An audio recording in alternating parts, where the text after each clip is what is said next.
Hello, everyone. Hopefully you can see Yoda on your screens. There you go.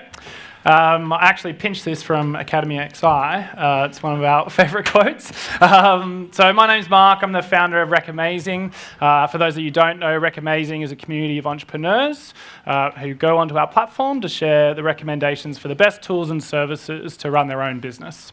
There is the group for growth hackers that you can join for free. We'll go into that a little bit later on. But you'll see Yoda on your screens, obviously very wise. In fact, if you Google entrepreneurial quotes from Yoda, there's quite a lot of them, and it's pretty interesting, so I definitely recommend doing that. But this is one of our favourite ones. It represents really what we're all about at Recomazing, and certainly what we're here to do tonight is you've got 3 tech rock stars who are about to just share with you the learnings that they've had in their time, and hopefully we all learn a lot together.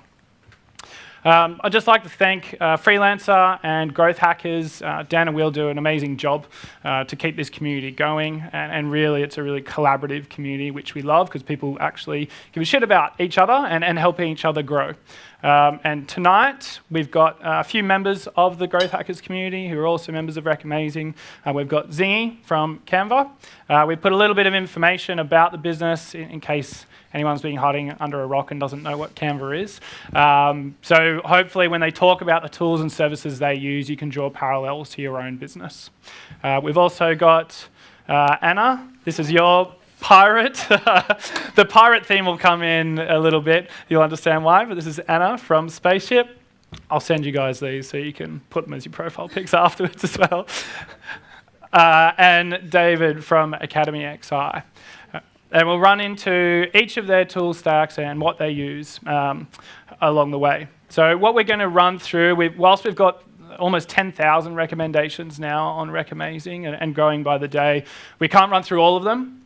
So what we've done is ask the panellists to really start to target what they're doing within their pirate metric funnel. Now, has anyone heard of a pirate metric funnel before? Hands up. Yeah, a few people.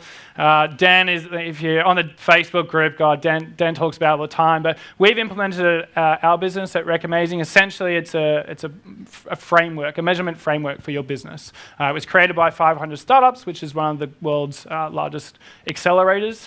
And what it does is make you focus on different aspects of your business. So every business has a funnel, whether you are an online business, whether you are a florist. You still need to acquire customers. So the first bit of the funnel there. Acquisition is how your customers find you. Activation is making sure that they get a great first experience. Retention is about how you get those customers coming back and being repeat customers. Revenue is how you process or facilitate the revenue. And referral, it's about getting them to recommend you to others. So a really important framework for your business. Important because sometimes you can't focus on all at once. You really need to focus on one, particularly when you're starting out. So it's really imperative that you and your team understand which one is the focus, so you're not trying to do everything at once. So we're going to run through the tools and services according to the different parts of the funnel. We're going to have a little time for questions at the end, but we'll kick off. So first of all, we're going to run through acquisition. Now, the panel have been extremely generous. They've gone on, they've created their profiles, they've added recommendations for all the different tools they use. We're not going to cover all of them. We're just going to delve into a few in detail, but they're all on Recomazing. So you can go on, you can search by name, you can find each of the panelists, you can follow them to see what else they're adding, and you can see what the whole community recommends, but we're going to kick off and just dig into a few with each part of the funnel. We'll kick off with Anna first, as far as acquisition. I want to delve into Facebook ads and why you use them, how you use them, and what kind of results are you seeing? Yeah, I feel sort of bad now because on the screen it's only got like 2 of my tools, but I probably should have provided a longer list. But I was sort of just thinking about, what channel really worked for Spaceship and what I should be talking about. And we actually just use Facebook's ad manager itself and no other external tools to assist with Facebook ads. So that's solely the one we use. But I think just as a disclaimer for most growth things, it's never really like the tool itself or the channel itself that drives growth. It's more about like how you approach it and how that fits into your product and how that would help you acquire users. So the way I always think about it is always by first principles. So if you think about, Facebook as a channel, it's sort of, it's operates very differently to Google, which was talked about earlier. So it's not, when people are on Google, they usually have like a search intent, so they already have what they're looking for in mind. With Facebook, it's a bit different. It's a social media site, and when you're actually delivering your ad to the user, you're actually sort of interrupting the experience on that social media site. So they don't actually have that search intent when they see your ad. So what I think is really important when it comes to Facebook ad is capturing and serving some sort of purchase intent. And I think capturing comes with how you approach your audiences on your Facebook ad manager. And I think serving that intent comes with the content of your ad. So for me, I think understanding exactly how that Facebook ad manager tool works is extremely important. So you'll set up, so Facebook ad manager can actually just be used for a lot of different things, like actually finding your audience before you have product market fit and just testing different audiences with that. You can do it for brand awareness or conversions or even, upselling or revival campaigns, but I'm just going to focus mostly on conversion. So the way we sort of try and capture that purchase intent is we test a lot with different audiences, and I think that's a really important part. So what you can do if you already have a user base is you can create a custom audience, which would already have, your search intent. So that might be your first 5,000 users, and you create a custom audience out of that, and you can create a lookalike audience that is sort of similar to your existing customers, except it's just like a 10% deviation or so. And that way you can find a lot of people who are similar to people who've already using or have purchased your product. And when you're feeding ads to them, they're more likely to convert than just randomly choosing audiences based on location and stuff like that. And then I think when it comes to, serving to their purchase intent, you can try a lot of different retargeting campaigns. So one popular one that I think a lot of people use is a 28-day retargeting campaign. So in the first day, you would send them a generic value proposition, maybe like, invest your super in Spaceship, invest in the future. And then another 7 days later, you would serve them something different if they haven't converted already. So it might be something like, maybe it's social proof. Maybe it's a picture of Mike Cannon-Brookes on our ad or something like that. And then if they haven't converted then 7 days later you can wait and you can be like, okay, well, the offer's ending soon or something like that to sort of push more urgency with that particular campaign. And then on the final, 28th day, you might just want to send them a discount code or whatever it is. And by sort of targeting very specific audiences and sort of working out what your audience actually is, you're able to sort of lower your cost per acquisition a lot more and sort of get more high quality leads rather than just shooting for email signups that might not convert later down the funnel. Cool. David, we heard a lot about Google AdWords, obviously, but do you want to just really specifically about how you utilize them in your business? For Google AdWords, we do things a little differently. I use a method called SKAGs, which is single keyword ad groups, because we're still very early stage. I want to make sure that the search terms that we're actually paying for is actually relevant to our business. Very often, you'll come across this term called the iceberg effect, which is you pay for something that, people. So when you pay in Google AdWords, you're paying for, users will search something and then they'll click on your ad, and sometimes the things that they're searching for has no relevance to you, but they clicked on it and you have to pay for it. And we're like, well, why the hell am I paying for this? So for us, we're doing things a little differently. We're taking our time in the way we're approaching Google AdWords. So I have root keywords that describes the core business, whatever discipline that so because we're edutech, we have multiple disciplines of courses. So I have a root keyword for that specific course. And from there, I'll let it run for about 2 or 3 weeks. And I'll look through the search terms in terms of what's relevant to us and what I can build on. So if I look at search terms and people are searching for like UX design courses Sydney, and that's really relevant to us, I would love to have that keyword, and I'll build a new ad group, and adding that term as a negative keyword for my existing key ad group, and then a new one, and I'll build on top ongoingly, so that when we're paying for AdWords, it's very accurate in terms of what we really want. So, I can go into how I'll increase our click-through rate and also our drop, with cost per acquisition or cost per click. But for us, that's how we approach it. And there's a lot of different ways of doing it, but that's how we do it in Academy XI. Cool. Xingyi, do you want to run through, just touch on Ahref as a tool, because I think people may not be as familiar with it, and then go into Branch a little bit? Yeah, sure. So I think at Canva, we use too many third-party tools, right? And that's pretty obvious. Specifically on Ahref, I'm sure everyone knows about it. Anyone who's an SEO, you guys, pretty much any single guide you read online will definitely touch on Ahref. It's pretty much like the pioneer tool to essentially do comparative research. And if anyone is looking to start their SEO strategy or even like double down on their SEO strategy, Ahref should be your number one tool to understand what your competitors are doing. You want to really understand and study them. And how I would study them would be essentially just finding who the best competitor is and essentially reverse engineering it. On the left-hand side of the tool, there's a tab of links. Every single link on that tab is useful. So it's up to you to like essentially figure out how to use it. Yeah, and on Branch, so Branch is pretty unique. I think for us at Canva, we launched our iPhone app about 2 years ago, and fingers crossed we might launch our Android app soon. Branch is essentially a tool, and essentially it has like two purposes to it, right? The first part is driving mobile signups on both iOS and Android on what I like to call the mobile web. So think about your last week and think about the number of times you went onto the App Store to search for an app in the last week. Pretty much 0 times, right, for the majority of us.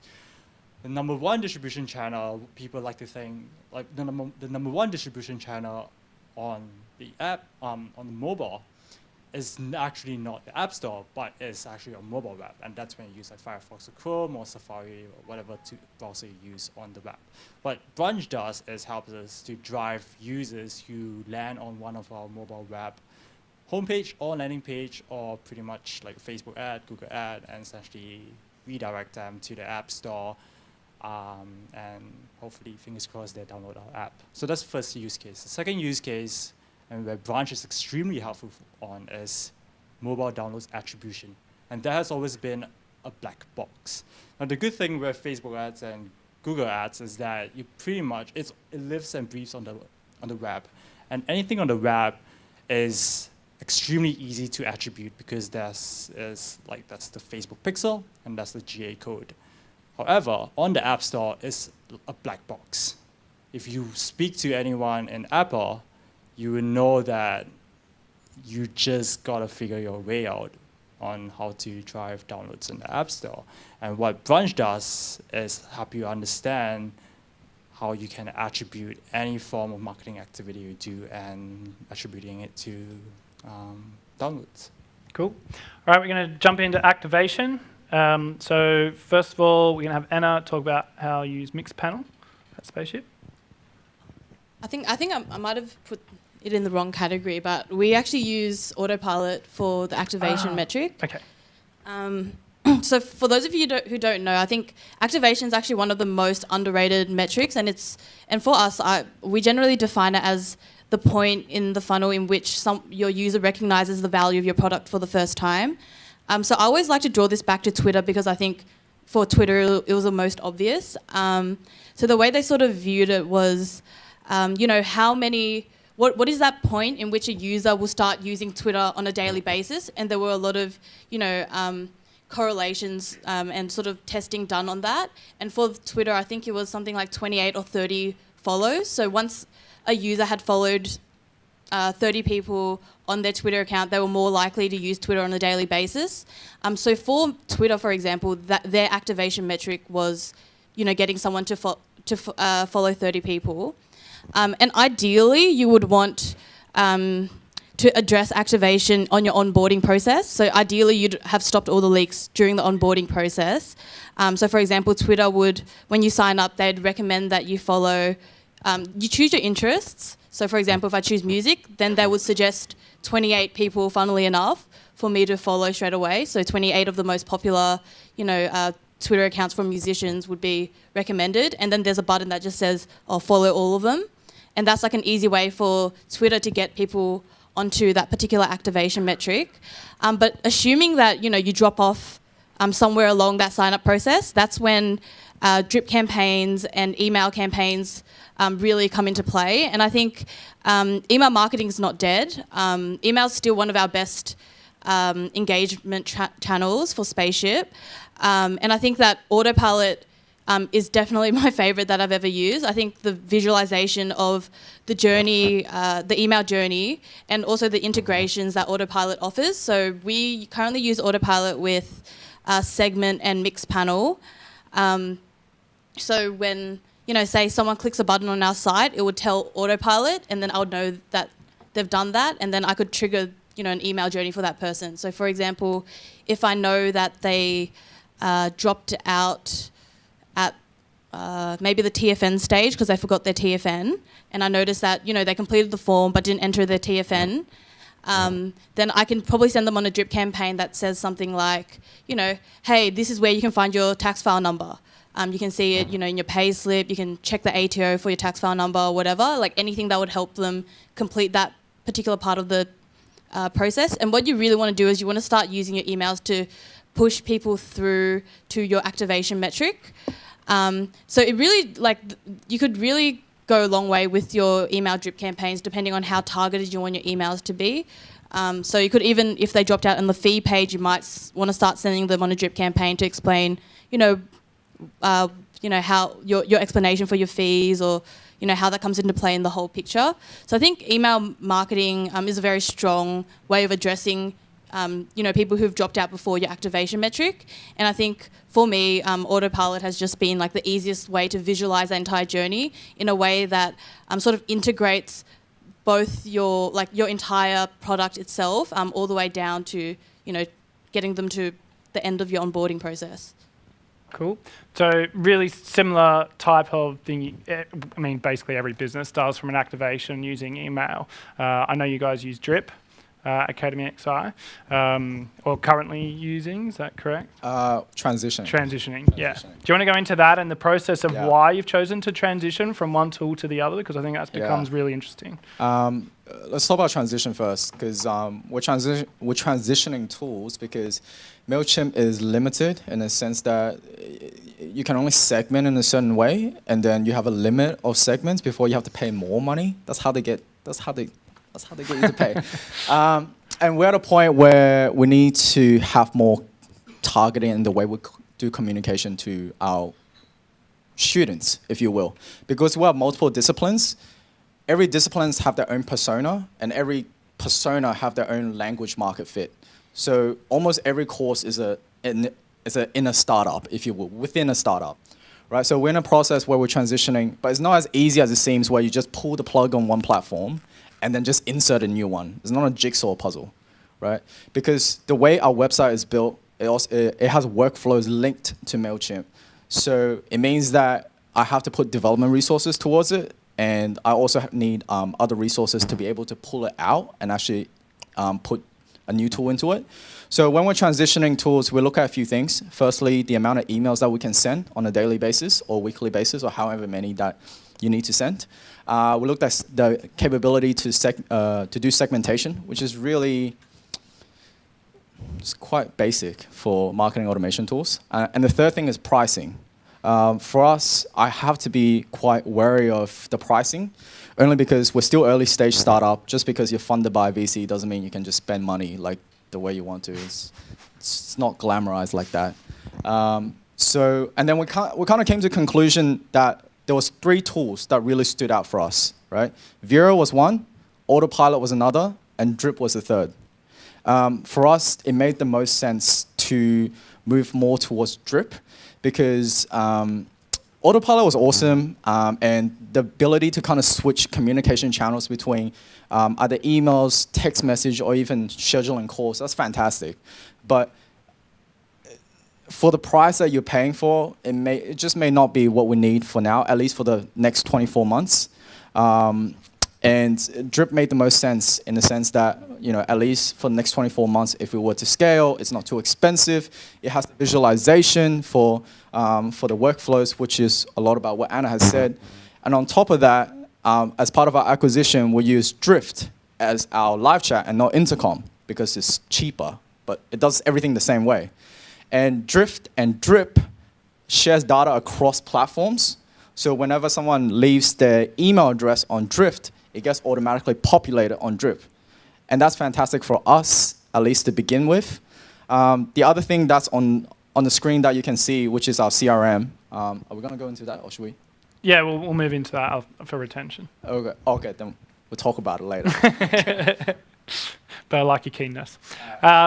Now we're going to run into a little bit of a different, even though we've touched on email programs now, Amplitude is typically known for retention, and they have a specific focus. They've got a really good blog on it, actually, about keeping customers. But I know you've written recently on how you're using it for activation, which is a little bit different. So do you want to go into detail on that?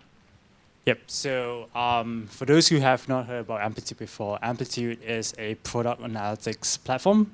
It is similar to, I think, what the most popular version is like Kissmetrics and Mixpanel. Ultimately, Amplitude is one of the best product analytics platform in the market. And I absolutely love it. Everyone at Canva. You're so excited by it. It's great. So for Amplitude, I'll talk about like how we use Amplitude for activation. And I think one of the most interesting feature about Amplitude is it's what I call a compass feature. But before I jump into that, let's take a few step backs and look at activation in general. So like I think Anna briefly mentioned about it, and right, essentially for activation, you want to find what your North Star activation metric is. For us, it's like a user who publishes a design within the first 7 days. But then the real question is, how do you know what that activation metric is, right? What should be the event? And so how we looked at it is essentially that an activation metric should be an event that a user performs that is most likely supposed to predict how likely a user is to retain in the future. And to do that, that's where you got to understand correlation, and therefore correlation and regression. So these are like essentially like data and analytics jargon. I won't go too deep on it, but for I don't know, any founders or growth people here, if you guys are trying to find what your activation metric is, I would research this term, and this term is called confusion metrics. What a confusion matrix is it is, the most simplest term, is a form of classifying how likely one variable is to predict another variable. And so from here, you can understand or see how we can use this confusion matrix to define our activation metric. And that is how likely is a user to perform event A such that they will be more likely to retain and therefore perform event B. And this is where Amplitude comes in. The compass feature essentially brings all of this like random fancy jargon called confusion matrix into the most simplest form. And just by like 1 or 2, 3 clicks, you essentially get what your activation metric should most likely be. Yeah, and that's how we use it. Cool. So we're going to start moving pretty quick now because we're short on time. But quickly to go through retention, so it's about getting customers back. There's an argument to say that this is actually the most important part of the funnel and one you should focus on first rather than acquisition to make sure you've got a sticky business where people are actually retained and repeat purchase before you worry about getting new customers in. But we'll leave that discussion for a different panel. But do you want to go through very briefly, let's say 2 minutes on Mixpanel, specifically how you use it and why you use it and the results? Yeah, so we pretty much use so Mixpanel is very similar to Amplitude and like essentially does the same thing. So you can do your you can check correlations between event A and event B on Mixpanel as well. So the way I use is I integrate it with Segment, and then I use it to visualize my funnel from, say, for example, for the onboarding process. I can see it from the moment they enter an email to when they've completed my activation metric. And then I pretty much just use it to find out where the exact drop-off points are. So, what percentage of people drop off from event A and B, and if that's the lowest one, then that's the one I should probably address next. And that's just in general how I use Mixpanel. But what I'm really looking for when I do use that tool is, leading and lagging indicators that someone's about to churn as a user. So leading indicator would be something like if particular users don't complete step C, then they are more likely to, stop using your product. Or if they don't use it, at least once every month, then they're more likely to stop using your product. And once you've sort of figured out what exactly those moments or events are, then you're able to sort of, put in some mechanisms in order to stop that. For example, it might be an email campaign, or it might be, something that would help them, like maybe even like a psychological thing that would just help them continuously use your product in the way that you want them to use it. And the other way you can sort of use Mixpanel to see lagging indicators of churn is, you can look at what the exact point they drop off is, and then you can start running your NPS surveys, which is just, a survey to ask them, what do you rate the product and why? Or you can even just have a more specific survey as to, why exactly did you drop off at the point you dropped off? And once you sort of understand those answers, then it might actually just lead back into finding out what that leading indicator is. But ideally, you'd want none of your users to churn, so you want to sort of fix up that process before. Cool. David, we're going to talk about the way to keep customers coming back more from a social perspective, which I know you use at Academy XI. So rather than a specific tool, I know you utilize Facebook, so that you're starting to get into LinkedIn groups a bit more. So be interested in how that test is going and results so far. Yeah, so for us, it's a little different, right? Our customer journey is a blend between online and offline. It's not completely online, nor it is completely offline. They kind of go in and out. And for us, the easiest way to keep the customers coming back, firstly, when they do a course, we don't expect them to do another course in the same year, because that would be ridiculous. The course is very expensive. It's not something that like, oh, let's just do it again.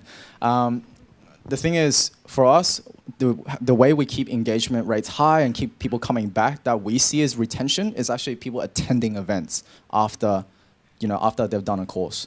Because the thing is, it's always cheaper to keep your existing customers than to acquire new ones, right? So in order to do that, we build enough events that focus on a particular area of the discipline or whatever the case might be to keep them coming back to the event.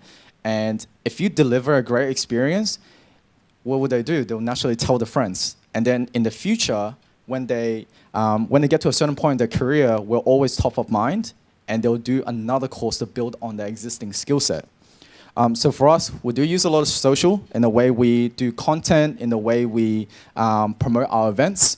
We're starting to get into LinkedIn groups because LinkedIn makes a lot of sense for us because, if I had to summarize our mission, which is very long, it's changing the world of education by becoming your lifelong learning partner. That's our sentence. And LinkedIn is by far the best place for us because it's both professional network and a great place to share content. But in terms of how effective it is to use LinkedIn group, I can't tell you yet because it's only been like 2, 3, 4 weeks maybe. Maybe I'll give you guys an update after a couple months. But Facebook groups being pretty helpful because all our alumni has very specific Facebook groups. And they share ideas, they share the jobs, and just keeping the community really tight so that they'll always come back for more. Using Slack channels as well? Yeah, so every intake that we do for each different courses have their own Slack channels that will stay open forever. So you have access to all your instructors as long as they're online. And their own kind of intake will stay together as long as the internet is there. Yeah. Hopefully a while. And then how have you found the difference between Facebook and Slack? Is there a difference that you see from a engagement perspective? Do you find that the people on Slack who are on Slack are super engaged or not so much?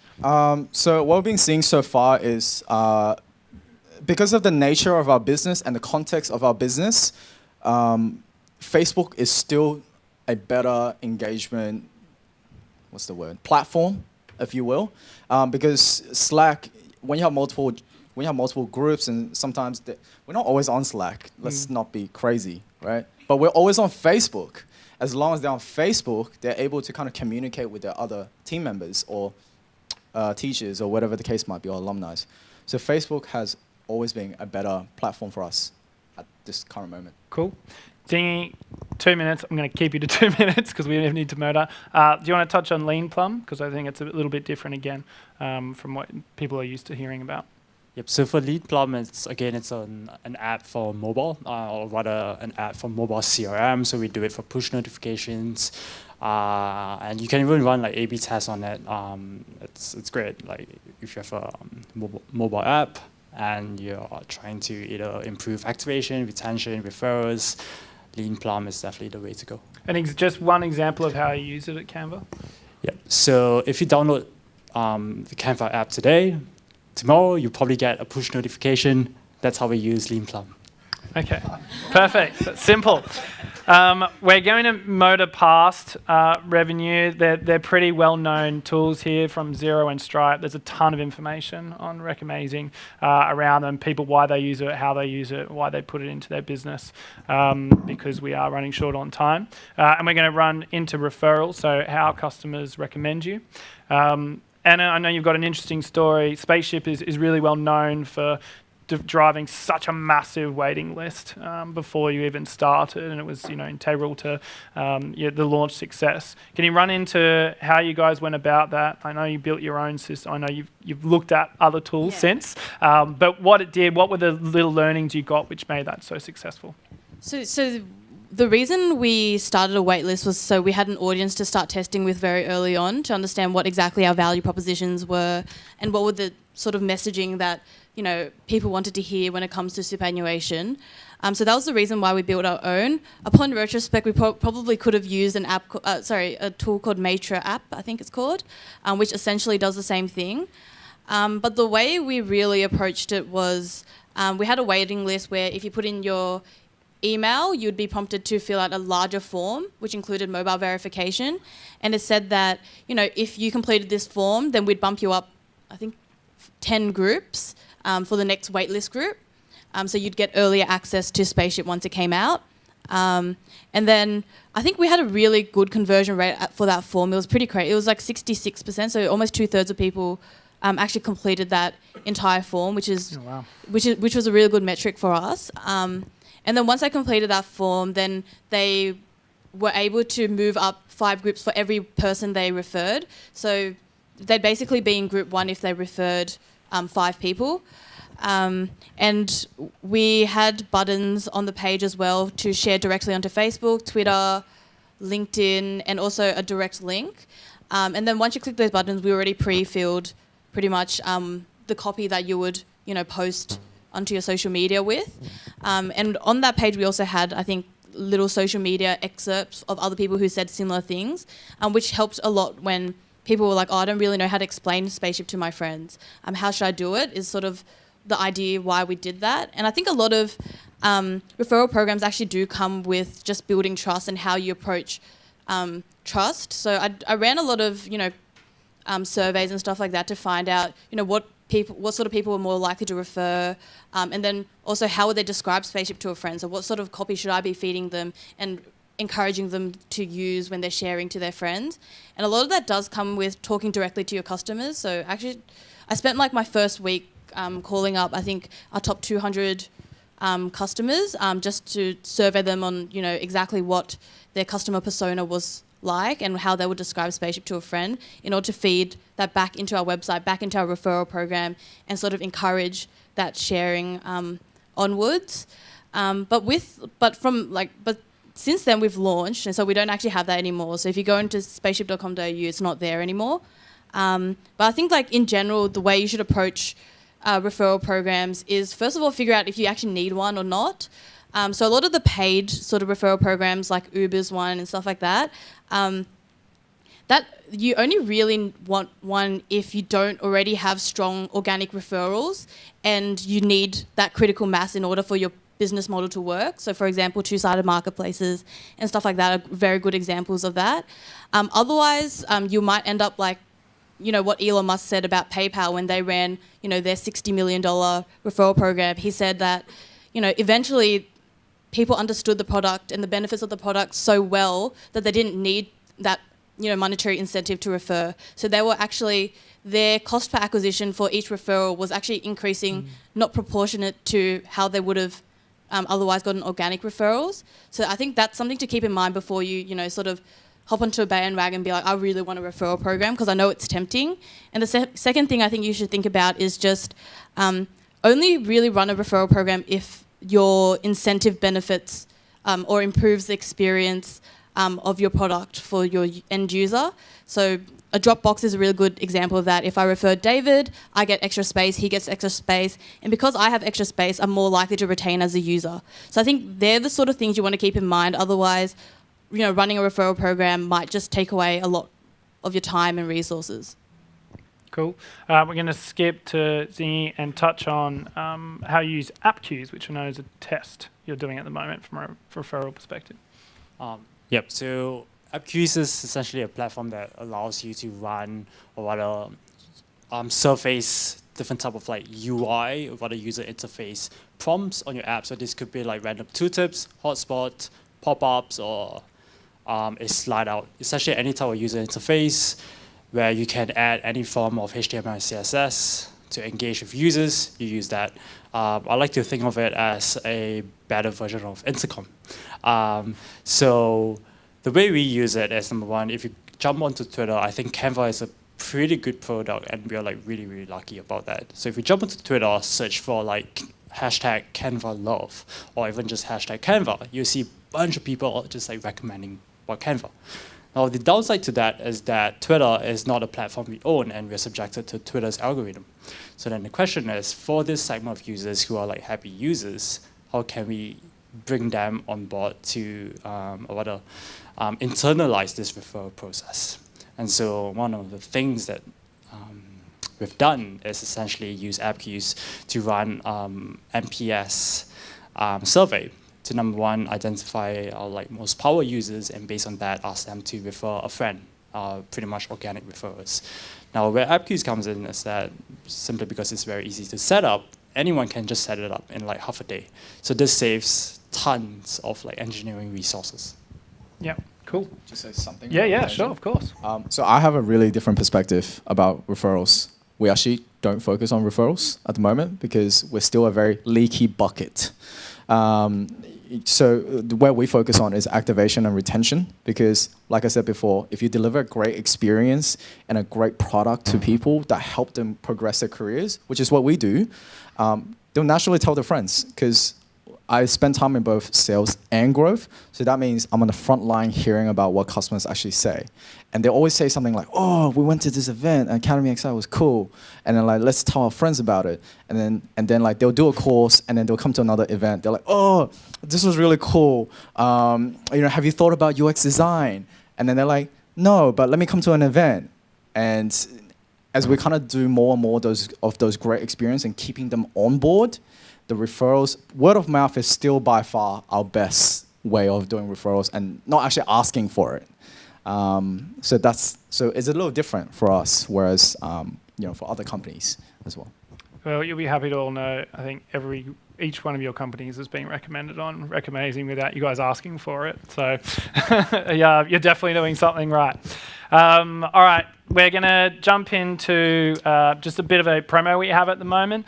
So we're all about helpfulness. For anyone, as I said, if you want to actually go on and see any of the recos that have been explained tonight in detail, or any of the thousands that are on there, particularly within the Reco Hub, for growth hackers, we'll send a link shortly after the meetup, so you can go in and join and just see the people from growth hackers.